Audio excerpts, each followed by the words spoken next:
It appears some pieces of asteroid Vesta ended up on asteroid Bennu.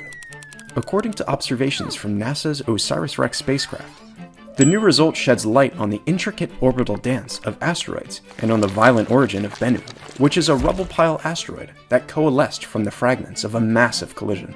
6 boulders, ranging in size from 5 to 14 feet, were discovered scattered across Bennu's southern hemisphere near the equator.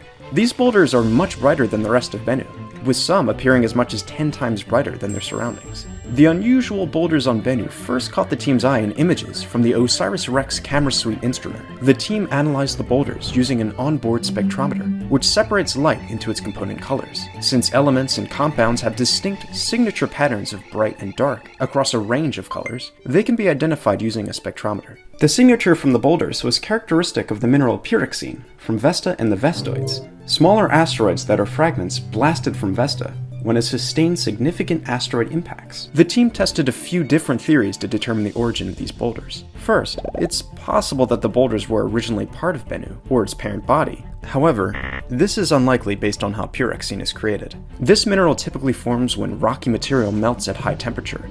Bennu is composed of water-bearing minerals, so it wouldn't have experienced very high temperatures in its history. Next, the team considered localized heating, perhaps from an impact. The scale of an impact needed to create large pyroxene boulders is much more significant than what is expected to take place in the main asteroid belt.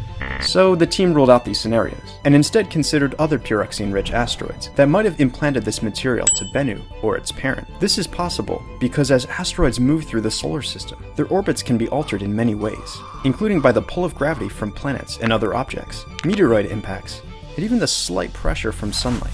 The new result helps pin down the complex journey Bennu and other asteroids have traced through the solar system.